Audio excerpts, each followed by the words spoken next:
عدالت نے سماعت میں وقفہ کرتے ہوئے بیرسٹر علی ظفر سے کہا کہ ہم 10 منٹ کا وقت دے رہے ہیں، آپ اپنے موکل سے ہدایت لے لیں۔ بعد ازاں سماعت دوبارہ شروع ہوئی تو بیرسٹر علی ظفر نے عدالت کو بتایا کہ ابھی انڈرٹیکنگ دینے کے لیے ہمیں مزید وقت درکار ہے، عدالت وزیر اعلیٰ کو بحال کر کے خود اسمبلی تحلیل نہ کرنے کا حکم بھی دے سکتی ہے۔ یعنی آپ جو ہم سے گارنٹی مانگ رہے ہیں کہ ہم لکھ کے دیں ہم آپ کو اسمبلی تحلیل نہیں کریں گے، عدالت کہہ دے، عدالت حکم دے سکتی ہے کہ وزیر اعلیٰ بحال ہو گئے ہیں، گورنر کا جو آرڈر ہے وہ تو غیر آئینی ہے۔ لیکن اب عدالت یہ چاہ رہی ہے کہ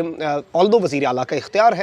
اور وزیر اعلیٰ کو یہ کانسٹیٹیوشنل رائٹ ہے وہ اسمبلی ڈیزالو کریں، لیکن عدالت یہ چاہ رہی ہے کہ ایک کرائسس ختم کرتے ہوئے ہم دوسرا کرائسس نہ پیدا کر پائیں۔ اس پر جسٹس عاصم حفیظ نے ریمارکس دیے کہ ایسے تو عدالت عبوری ریلیف نہیں دے سکے گی، ہم وزیر اعلیٰ کے اسمبلی تحلیل کے آئینی اختیار پر کیسے روک لگا سکتے ہیں؟ یعنی ایک جانب وہ کہہ رہے ہیں کہ ہم وزیر اعلیٰ کا جو آئینی اختیار ہے اسمبلی تحلیل کرنے کا، اس پہ ہم کسی قسم کو اسے ہم روک نہیں سکتے، لیکن وہیں دوسری جانب عدالت پرویز الہی سے اپنا آئینی اختیار استعمال کرنے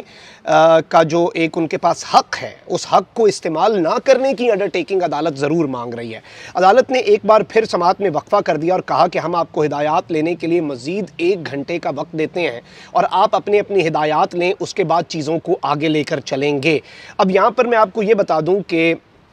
جسٹس عابد عزیز شیخ جو ہیں انہوں نے کہا کہ گورنر کا اختیار ہے کہ وہ جب مرضی ووٹ کا کہے۔ اس پر بیرسٹر علی ظفر جو ہیں انہوں نے کہا کہ میرا نقطہ یہ ہے کہ پڑوسیوں کی لڑائی میں سزا مجھے کیوں ملے؟ یعنی اسپیکر نے اجلاس بلانا تھا، اسپیکر نے اجلاس نہیں بلایا۔ پرویز الہی کا اس میں کیا قصور ہے؟ پرویز الہی تو کسٹوڈین آف دی ہاؤس نہیں ہے۔ اور اس سب کے اندر عدالت نے انہیں کہا کہ اگر آپ کے پاس اکثریت ہے تو پھر ڈر کس بات کا ہے؟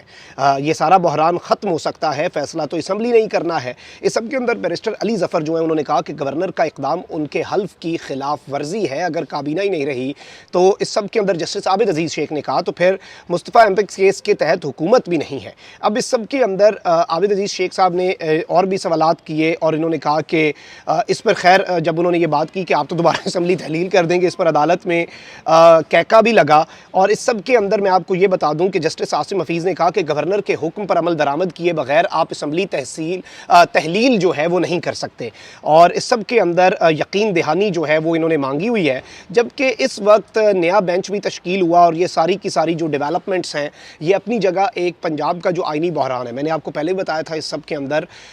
جو چیزیں ہیں وہ بڑی دلچسپ رخ اختیار کر چکی ہیں۔ لیکن اب اگر انڈرٹیکنگ دے دیتے ہیں پرویز الہی صاحب اور تحریک عدم اعتماد تو یہ اپنی طرف سے پاس کرنے اور اس کا مقابلہ کرنے کے لیے تیار ہیں، اعتماد کے ووٹ کے اوپر یہ نہیں آ رہے۔ یہ تحریک عدم اعتماد کے مقابلے کے لیے مکمل طور پر پاکستان تحریک انصاف اور قاف لیگ تیار ہے اور اس میں یہ جیت بھی جائیں گے۔ ابھی تک کی صورتحال کے مطابق اگر کوئی بہت بڑا ہاتھ نہ کر دیا جائے نا، واردات نہ ڈل جائے، واردات ڈالنے والے بھی تو اس وقت بہت ایکٹیو ہو چکے ہیں، تو اس وقت ناظرین کرام صورتحال بڑی دلچسپ ہے۔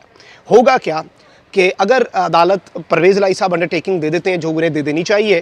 کہ میں ابھی اسمبلی تحلیل نہیں کروں گا، پہلے میں ووٹ آف نو کانفیڈنس کو پاس ہونے دوں گا، پھر میں اسمبلی تحلیل کروں گا، اپوزیشن دوبارہ 100 بسم اللہ ووٹ آف نو کانفیڈنس دے دے۔ اچھا، اب اگر عدالت جو ہے وہ گورنر کے اقدامات کو اڑا کے رکھ دیتی ہے تو پھر وہ جو سمری بھیجی گئی ہے پریزیڈنٹ آف پاکستان کو کہ گورنر کو آپ ہٹائیں کیونکہ گورنر غیر آئینی اقدامات کر رہا ہے، اس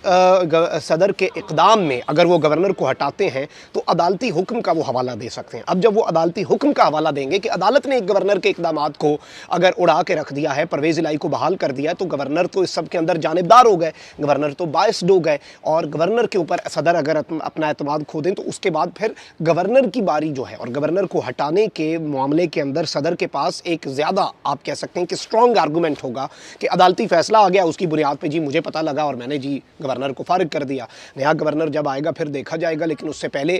تحریک عدم اعتماد کو پاس کروائیں، اسمبلیاں تحلیل کریں، اللہ خیر صلی اللہ، سارا معاملہ حل ہو سکتا ہے۔ تو گیم ابھی جو ہے وہ کیونکہ ایسا اقدام اٹھایا گیا ہے کہ وہ مکمل طور پہ عمران خان صاحب کے ابھی بھی کنٹرول میں ہے، اگر کوئی ہاتھ نہ ہو جائے، اگر فیصلے اچانک تبدیل نہ کروا دیے جائیں، اگر کوئی سرپرائز نہ دلوا دیا جائے، یہ مشروط ہے لیکن کیونکہ ہمارے ملک میں کچھ بھی ہو سکتا ہے نا، آئین اور قانون سے بھی تو اوپر کچھ ہیں عناصر، وہ اپنی مرضی سے سب کچھ بھی کروا لیتے ہوتے ہیں، تو اگر وہ نہ ہو تو پھر ابھی تک سچویشن جو ہے وہ خان صاحب کے کنٹرول میں ہے۔ لیکن عدالت نے ایک جانب کہا ہے کہ ہم آرڈر نہیں دے سکتے کہ پرویز الہی اسمبلی تحلیل کرنے سے رکیں، لیکن پرویز الہی انڈرٹیکنگ ضرور دیں، پھر ہم فیصلہ دیں گے۔ تو اب یہ معاملہ پھنسا ہوا، دیکھتے ہیں یہ آگے کیسے چلتا ہے، آپ کو لمحہ اپڈیٹ کرتے رہیں گے۔ جس وقت یہ ویڈیو بن رہی ہے ابھی تک کی یہ تازہ صورتحال ہے، بالکل کورٹ روم کے اندر سے ریمارکس ایک میرے پاس آ رہے ہیں، جو ہمارے وہاں پر صحافی اور رپورٹر دوست ہیں ان سے ساری خبریں پہنچ رہی ہیں ایکسکلوزیولی، یہ ہم نے آپ کے سامنے رکھ دی ہیں۔ کامنٹ سیکشن میں رائے کا اظہار ضرور کریں، اپنا بہت زیادہ خیال رکھیں۔ اللہ نگہبان، پاکستان زندہ باد۔